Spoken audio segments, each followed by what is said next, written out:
Yes, students, today I'm going to start that our rural community.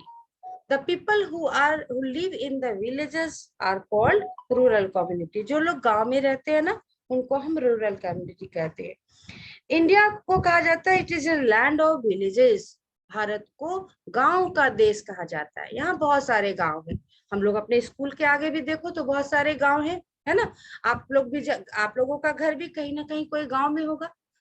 क्यों? क्योंकि यहाँ बहुत सारे गांव हैं और भारत को गांव का देश कहा जाता है. So India is land of villages. 2/3 of the population of our country lives in villages. Total जितने भी लोग हैं, टोटल पॉपुलेशन इंडिया का जितना है, उसका 2/3 पॉपुलेशन गांव में रहते हैं. These villages represent our rural community. और ये जो गांव है, यही हमारा रूरल कम्युनिटी को रिप्रेजेंट करता है. Most of the rural population depend upon agriculture. गांव के लोग बेसिकली क्या काम करते हैं? खेती का काम करते हैं. ठीक है. एंड ये खेती ही उनका मीन्स ऑफ लाइवलीहुड होता है. यानी कि जीवन, खेती जो करते हैं, फार्मिंग जो करते हैं, उसकी अर्निंग से ही उनका खर्च चलता है. After independence, India has made tremendous progress in the field of agriculture. जब भारत स्वतंत्र हुआ, उस समय हमारे देश की हालत अच्छी नहीं थी, लेकिन समय बीतते साथ धीरे धीरे करके भारत ने खेती के मामले में बहुत ज्यादा डेवलपमेंट किया है. ठीक है. सिर्फ एग्रीकल्चर के मामले में ही नहीं, बल्कि बहुत सारे मामले. पहले कोई इंडस्ट्री नहीं थी, तो इंडस्ट्री सेटअप हुआ. फिर पावर जनरेशन हुआ, बिजली का उत्पादन हुआ. फिर साइंस एंड टेक्नोलॉजी में भी इंडिया बहुत आगे बढ़ गया. तो धीरे धीरे करके बहुत सारे क्षेत्र में भारत जो है वो आगे बढ़ता गया, है ना. The impact of this development can be seen in the villages also. और ये जो डेवलपमेंट भारत का हुआ, वो डेवलपमेंट गांव में भी देखने को मिलता है. सिर्फ शहरों में नहीं, बल्कि गांव में भी बहुत सारे डेवलपमेंट देखने को मिलते हैं. आज की डेट में जो जितने भी गांव हैं, वो शहर से लिंक हैं रोड्स के द्वारा. ठीक है. गांव तक रोड बना दिया गया है, ताकि जो गांव की जो चीजें हैं, गांव में जो भी चीजें उपजाई जाती हैं, उनको शहरों तक पहुंचाया जा सके आसानी से, और वहां मीन्स ऑफ ट्रांसपोर्ट आसानी से पहुंच जाए. इसलिए पूरे एरिया को किससे जोड़ दिया गया है? तो रोड से जोड़ दिया गया है. ठीक है. यहाँ पे हम 3-4 रेवोल्यूशन है, उसको हम लोग देखेंगे. पहला है ग्रीन रेवोल्यूशन. ग्रीन रेवोल्यूशन एक प्रोग्राम लाया गया था 1960s में, ताकि अनाज के प्रोडक्शन को बढ़ाया जा सके. पहले क्या था कि अनाज का प्रोडक्शन कम होता था, खेतों में अनाज कम पैदा होता था, और हमें अनाज दूसरे देशों से मंगाने होते थे. हमारे देश को अनाज दूसरे देशों से मंगाने होते थे. लेकिन बाद में ग्रीन रिवॉल्यूशन के द्वारा अच्छी क्वालिटी की सीड्स, अच्छी क्वालिटी के फर्टिलाइजर्स, खाद जो खेतों में पड़ते हैं, और अच्छी क्वालिटी के सीड्स का प्रयोग करके और मशीन के द्वारा खेती करके अनाज के प्रोडक्शन को बढ़ाया गया. तो उसके बाद अनाज इतना तेजी से ग्रो होने लगा कि भारत को दूसरे देश से मंगाने की जरूरत नहीं पड़ी. इसको ही ग्रीन रेवोल्यूशन कहा गया. सबसे पहले ग्रीन रेवोल्यूशन पंजाब और हरियाणा में लाया गया था. वहां ज्यादातर लोग आज भी किसान हैं. ठीक है. उसके बाद white revolution related to the production of milk. Milk का उत्पादन बढ़ाने के लिए भी रिवोल्यूशन लाया गया था, और उसे व्हाइट रिवोल्यूशन कहा जाता है. ब्लू रिवोल्यूशन है, फिशरी से संबंधित है. मछली पालन, मछली के प्रोडक्शन को बढ़ाया गया. और येलो रिवोल्यूशन जो है वो ऑयल सीड्स, वैसे सीड्स जिससे कि तेल निकाला जाता है, जैसे कि मस्टर्ड हो गया, सरसों हो गया, है ना, और तीसी हो गया. बहुत सारी ऐसी चीजें हैं जिससे तेल निकाला जाता है. तो ये येलो रिवोल्यूशन से द्वारा इन सब चीजों का प्रोडक्शन बढ़ाया गया, ताकि इन सब चीज का रिक्वायरमेंट पूरा हो सके. ठीक है. तो ये है रूरल कम्युनिटी. समझ में आया कि रूरल कम्युनिटी क्या है? The people who live in the villages. जो लोग गांव में रहते हैं, people who live in the villages are part of village community. ठीक है. और द यूज ऑफ इलेक्ट्रिसिटी है रिवोल्यूशनाइज द रूरल लाइफ. पहले गांव में बिजली नहीं होती थी, लेकिन धीरे धीरे इंडिया में तरक्की हुई और गांव तक बिजली पहुंचाई गई. ठीक है. जब गांव में बिजली गई, तो वहाँ के लोगों का लाइफ बिल्कुल चेंज हो गया। अब वहाँ भी सारी चीजें अवेलेबल है जो हमारे पास है, जो शहरों में लोग एंजॉय करते हैं, सारी लाइफ जीते हैं, वो सारी चीजें अब गाँव में भी देखने को मिलता है। वहाँ भी टेलीविजन है, रेडियो है, टेलीफोन है, उसके बाद different types of home appliances है, जैसे मिक्सी हो गया, या और भी बहुत सारी चीजें जो बिजली से चलती हैं, अब वो शहर के साथ साथ गांव में भी पहुंच गई हैं, क्योंकि गांव में अब बिजली है। ठीक है। New agricultural implements, fertilizers and finances are easily available. These are help the farmer to usher green revolution in the country. It has changed the lifestyle of rural population. अब नए तरह के एग्रीकल्चरल इम्प्लीमेंट्स लाए गए हैं, तरह तरह के तरीके, नए तरीके अपनाए गए हैं, नई क्वालिटी के, अच्छी क्वालिटी के खाद का प्रयोग किया जाता है खेतों में। गवर्नमेंट जो है कम पैसे पर उनको लोन देती है, फाइनेंस करती है। तो इस सब की वजह से खेतों में प्रोडक्शन बहुत बढ़ा है, और जब खेतों में प्रोडक्शन बढ़ गया है तो किसानों की आर्थिक स्थिति भी अच्छी हो गई है। किसान जो है अपने खाने पर अनाज रखते हैं, बाकी अनाज को वो क्या करते हैं, बेच देते हैं, और वो उनसे उनका इनकम, जितना ज्यादा वो अनाज एक्स्ट्रा पैदा करते हैं उतना उनका इनकम होता है। तो इस तरह से लोगों की लाइफ में बहुत ज्यादा चेंजेस आ गए हैं। ठीक है। The construction of dams, bridges, school or community center has improved the standard of living of people in rural area. अब गांव में डैम बना है, ब्रिजेस बने हैं, स्कूल बना है, कम्युनिटी सेंटर से सब सारी चीजें अब बन गई है। इससे वहाँ के लोगों का जो लाइफ है, वहाँ के लोगों का लाइफ बहुत चेंज हो गया है। अब उनकी लाइफ, उनका स्टैंडर्ड हाई हो गया है पहले के कंपैरिजन में। However, the rapid rise in population has diluted the positive impact of this progress. लेकिन पॉपुलेशन ज्यादा होने से, पॉपुलेशन तेजी से बढ़ने से थोड़ा सा ये प्रभावित भी हुआ है। जितना अच्छा से होना चाहिए था उतना अच्छा से नहीं हो पाया है। In spite of the continuous efforts since independence, many problems still persist. कह रहे कि लगातार प्रयास के बावजूद, हमारे देश को स्वतंत्र हुए 75 साल हो गए हो, सिक्योर 75 ईयर्स, और गवर्नमेंट जो है लगातार प्रयास कर रही है, लेकिन फिर भी अभी भी कुछ न कुछ प्रॉब्लम्स है। सारे प्रॉब्लम्स अभी भी सॉल्व नहीं हुए हैं, और कुछ कुछ गांव जो है बहुत एडवांस्ड है, और कुछ कुछ गांव जो है अभी भी कोई कोई ऐसा गांव है जो कि बहुत पिछड़ा हुआ है। तो सरकार को सारे गांव को इम्प्रूव करना है, सभी के लिए काम करना है। तो कह रहा है कि many of our villages are still under develop. अभी भी हमारे कुछ गांव ऐसे हैं हमारे देश के अंदर जो कि डेवलप नहीं है, बिल्कुल पिछड़े हुए हैं, अनहाइजीनिक है, जहाँ पर साफ सफाई नहीं है, and without even the basic community of the life, basic सुविधाएं भी वहाँ के लोगों को नहीं है। ठीक है, यानी कि लोगों की कंडीशन बहुत खराब है। The villages also face the problem of inequality, literacy, ignorance, rural indebtedness, unemployment and bonded labor. गांव वाले जो है वो क्या क्या प्रॉब्लम फेस करते हैं। एक तो वो पढ़े लिखे कम होते हैं, इलिटरेट होते हैं, दूसरी ओर वो बहुत सारी चीजों को समझ नहीं पाते, तीसरी बात है कि वो कर्ज में हमेशा डूबे रहते हैं। हमेशा वो महाजनों से कर्ज लेते हैं, जमींदारों से कर्ज लेते हैं, और उस कर्ज में वो डूबे रहते हैं, और उससे वो निकल ही नहीं पाते। इसके अलावा अनएम्प्लॉयमेंट भी होता है। जितने सीजन में काम किया, आप जानते हो कि फार्मिंग का सीजन जो होता है उसमें हर समय काम करने का जरूरत नहीं है। लोग किसान जाकर अपने खेतों को बस देख लेते हैं, लेकिन 3 बार फसलें लगाई जाती हैं और काटी जाती हैं, बेसिकली उतना ही, बाकी समय में लोग अनएम्प्लॉयड रहते हैं। तो ये सारी प्रॉब्लम्स है। इसके अलावा बॉन्डेड लेबर लोग, जैसे जो पैसे, मान लो कोई किसान किसी से पैसे लेता है तो वो पैसे नहीं दे पाया तो उसको लोग अपने यहाँ बॉन्डेड लेबर यानी बंधुआ मजदूर बना करके रख लेते हैं और बिना पैसे दिए उससे काम करवाते हैं। तो करें for this we must stand together and try to solve this problem. इसके लिए हम सबको क्या करना होगा, हम सबको एक साथ खड़ा होकर के इस प्रॉब्लम को सॉल्व करना होगा। हमें भी प्रयास करना होगा कि इस तरह के प्रॉब्लम ना हो। If our village prosper, India will definitely become economically and socially strong. अगर हमारा गांव समृद्ध होता है तो भारत भी समृद्ध होगा। ठीक है, भारत अगर ये गांव डेवलप होगा तो इन हमारा देश भी डेवलप होगा।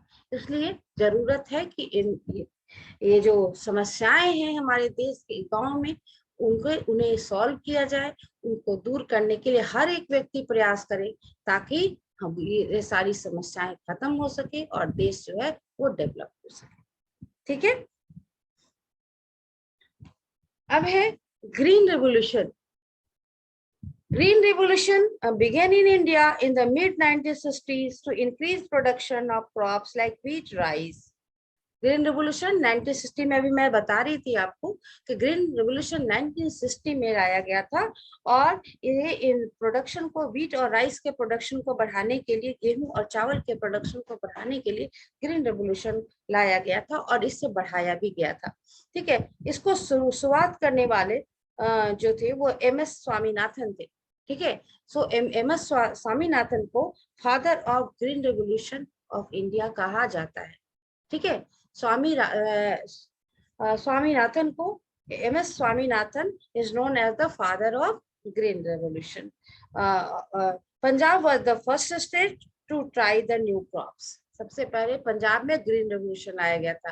मैंने भी बताया कि पंजाब और हरियाणा तो ऐसी जगह जहाँ पे सबसे पहले ग्रीन रेवोल्यूशन लाया गया था। तो पंजाब वो पहला स्टेट है जिसने नए क्रॉप्स ग्रो किए। और सेकंड ग्रीन रेवोल्यूशन 2009 में लाया गया इंडिया के ईस्टर्न स्टेट्स। ईस्टर्न स्टेट्स कौन कौन से है बच्चों, कोई तो बताओ, इंडिया का ईस्टर्न स्टेट्स कौन कौन सा है, बताइए।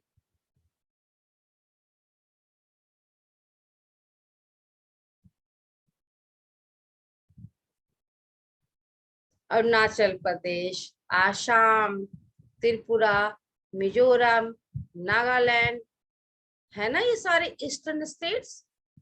भूल गए? अच्छा, ठीक है, इंडिया के ईस्टर्न पार्ट्स में, हाँ आदिति, आसाम, सिक्किम हो गया, है ना, अरुणाचल प्रदेश हो गया, मेघालय हो गया, मिजोरम हो गया, नागालैंड हो गया, ये सारे ईस्टर्न स्टेट्स है। तो ये बाद में सेकंड टाइम में जो 2009 में जब लाया गया तो यस यस तो इसे 2009 में ये ईस्टर्न स्टेट्स में ही लाया गया। ठीक है बच्चों, अब हमें देखना है आवर अर्बन कम्युनिटी। ठीक है, वेस्ट बंगाल नहीं है बेटा, वेस्ट बंगाल नहीं, वो वेस्ट बंगाल जो था नॉर्थ ईस्ट में आता है और बिहार भी नॉर्थ ईस्ट स्टेट है। एकदम जो आप इंडिया के मैप में जो ऐसे देखते हो, जो लास्ट में कॉर्नर जो बना हुआ है सिक्किम के बाद से, वो सारे आपके 7 सिस्टर्स उसको कहते हैं। जो ईस्टर्न स्टेट्स इंडिया के हैं उनको हम 7 सिस्टर्स कहते हैं। चलिए, तो अर्बन रूरल कम्युनिटी आपने समझ लिया कि गांव के जो कम्युनिटी होती है उसको हम रूरल कम्युनिटी कहते हैं। अब हम देखेंगे our urban community. Urban community क्या होता है? Life is town and city is comparatively smooth and comfortable. शहर में जो लाइफ होता है गांव की लाइफ के तुलना में थोड़ा ज्यादा कंफर्टेबल होता है, थोड़ा ज्यादा आसान होता है। हम लोग अनाज खरीदते हैं, खाते हैं, है ना, हमें नहीं पता किसान किस तरह से पानी में पैर डुबा करके उसमें अनाज बोते हैं। हम देखते हैं but we can't do this, हम लोग नहीं करते हैं, हम लोग नहीं कर सकते भी नहीं है। तो this hard labour is done by the farmer only, है ना। हम लोगों का काम है different type of work we do, लेकिन it's not so our work is more comfortable than the work of that farmers, है ना। किसान के वर्क के तुलना में हमारा काम जो है थोड़ा ज्यादा आसान होता है। Due to the industrialisation job opportunity in city have increase considerably. चूंकि शहरों में इंडस्ट्री सेटअप होने लगी, तो जब शहरों में इंडस्ट्री सेटअप होने लगी तो क्या हुआ कि यहाँ पर जॉब अपॉर्चुनिटी भी बढ़ गई। जॉब अपॉर्चुनिटी मतलब काम धंधे लोगों को ज्यादा मिलने लगे। ठीक है, the basic community like drinking water, electricity, dispensaries and hospital, school and colleges, availability of goods of daily requirements, food, textile, hardware, etc. are available in abundance. अब शहरों में क्या होने लगा, जो बेसिक कम्युनिटीज का मतलब होता है बेसिक चीजें, बेसिक सुविधाएं जिसके बिना हम नहीं रह सकते हैं। जैसे clean drinking water, we can't live without clean drinking water, बिना साफ पानी पिए, शुद्ध पानी पिए हम नहीं रह सकते। तो ये सारे चीज, इलेक्ट्रिसिटी, ठीक है, शहरों में इलेक्ट्रिसिटी गांव के कंपैरेटिवली ज्यादा अच्छा रहता है। डिस्पेंसरीज, जहाँ पे लोगों को ट्रीटमेंट मिलता है, डिस्पेंसरीज हो गया। And hospitals, school and colleges, शहरों में ज्यादा स्कूल और कॉलेजेस आपको गांव के कंपैरिजन में होंगे। Availability of goods of daily requirements, हमें हर दिन की चीजें बहुत आसानी से मिल जाती है, ठीक है। और भोजन है, कपड़े हैं, और भी जितनी भी चीजें हैं प्रचुर मात्रा में, बहुत अधिक मात्रा में शहर में आपको मिल जाती है। अब जो चीज चाहे आप खरीद सकते हैं, ठीक है। This has attracted the people from rural area to come and settle in city. ये सब सुविधाएं लोगों को, ये सब सुविधाएं जो है वो लोगों को अट्रैक्ट किया, और अब लोग शहर से गांव से शहर की ओर आकर बसने लगे हैं। But more and more people from the rural area, town and city had become over populated and scarce in basic amenities. ज्यादा से ज्यादा लोगों को ये शहर में आने की वजह से शहर की स्थिति कैसी हो गई है? शहर की स्थिति ओवर क्राउडेड हो गई है। यहाँ पे पॉपुलेशन बहुत बढ़ गया है और बेसिक सुविधाएं जो है वो घट गई है। बेसिक सुविधाएं जो है वो घट गई हैं। In spite of tremendous development in the field of transport, the roads are overcrowded. ठीक है, क्योंकि ट्रांसपोर्ट इतना बढ़ गया है कि रोड जो है वो ओवर क्राउडेड हो गया है। हम लोग रोज आते हैं और रोज कहीं ना कहीं जाम में फंस जाते हैं, क्योंकि बहुत सारी गाड़ियां हैं रोड पे चलती हैं, क्योंकि ट्रांसपोर्टेशन ज्यादा हो गया है। इसकी वजह से रोड पर पॉपुलेशन ज्यादा दिखता है, गाड़ियां ज्यादा दिखती है, रोड जो है, इसलिए शहर जो है वो ओवर क्राउडेड होता जा रहा है। डिस्पोजल ऑफ सिटी वेस्ट, क्या क्या प्रॉब्लम है शहरों में? तो सिटी वेस्ट चीजों का डिस्पोजल प्रॉपर नहीं होता। Lack of proper sanitation and drainage, जैसे जैसे पॉपुलेशन बढ़ता जा रहा है साफ सफाई कमती जा रही है। ड्रेनेज सिस्टम जो है वो खराब होते जा रहा है। बहुत सारे नालियों की पानी आप रोड पर देखोगे, क्योंकि उनकी सफाई जो है वो प्रॉपर नहीं हो रही है। इसके अलावा scarcity of clean drinking water है, पीने के पानी जो है वो अवेलेबल नहीं है, और ये सब की वजह से लोगों का लाइफ जो है वो ज्यादा डिफिकल्ट हो रहा है।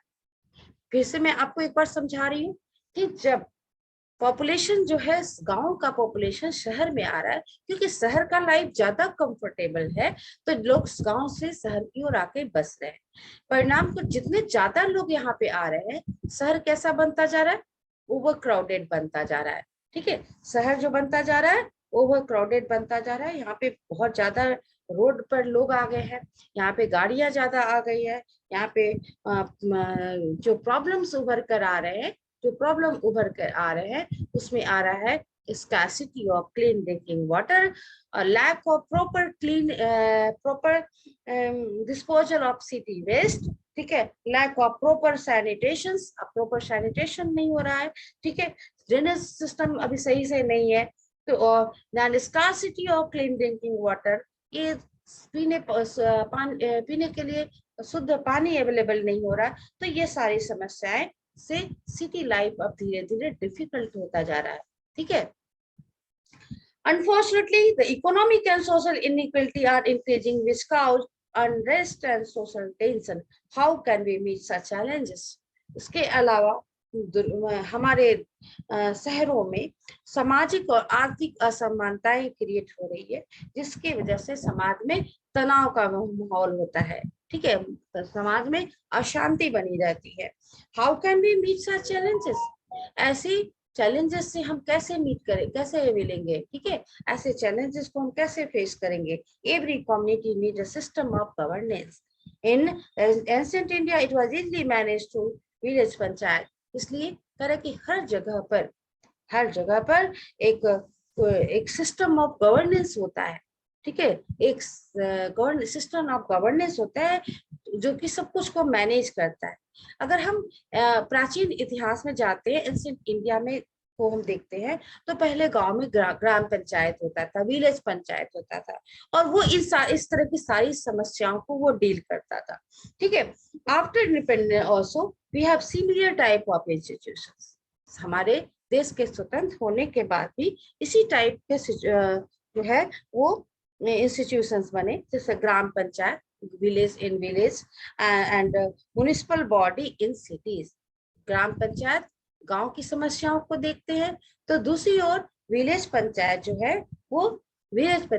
है वो वो इसमें म्यूनिसिपल बॉडी है जो कि शहरों की समस्याओं को देखते हैं। ठीक है, तो इस तरह से लोग जो है तरह तरह के लोकल गवर्नेंस की व्यवस्था की गई है जो कि शहर और गांव के प्रॉब्लम को सॉल्व करते हैं। ठीक है, in the subsequent chapter we shall study about the importance of working together to solve। अगला आगे आप दो चैप्टर इसमें दिया हुआ है जिसमें कि आपको इसी चीज के बारे में पढ़ना है कि अर्बन गवर्नमेंट क्या है, रूरल गवर्नमेंट क्या है, ग्राम पंचायत कैसे काम करता है, और क्या कहते हैं विलेज पंचायत कैसे काम करता है। तो ये सारी चीजें आपकी यहाँ पे एक डू यू नो है वो मैं एक्सप्लेन कर देती हूँ।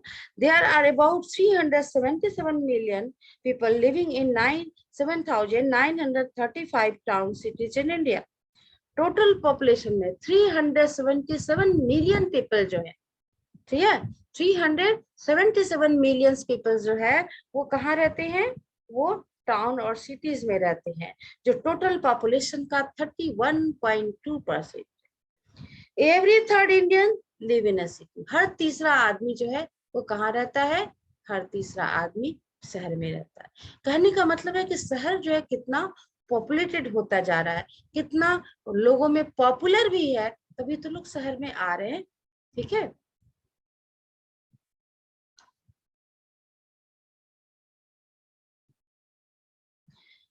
फिर nearly 2 out of 3 5 people in the city have no tap water। ठीक है, हर 5 लोगों में 2 लोग ऐसे हैं शहर में जिनके पास टैप वाटर नहीं, यानी कि they are facing the problem of scarcity of water. ठीक है, and they are more than 1600 language spoken in India. India में टोटली 1600 लैंग्वेजेस जो है वो बोली जाती है, and they are more than 100 dance form in India. Bharat में कम से कम 100 से अधिक डांस फॉर्म भी। ठीक है, तो ये चैप्टर आपका कंप्लीट हो गया। So now I'm unmuting to everyone. Now we'll give the answers. ठीक है, ऑब्जेक्टिव का आंसर आप देंगे।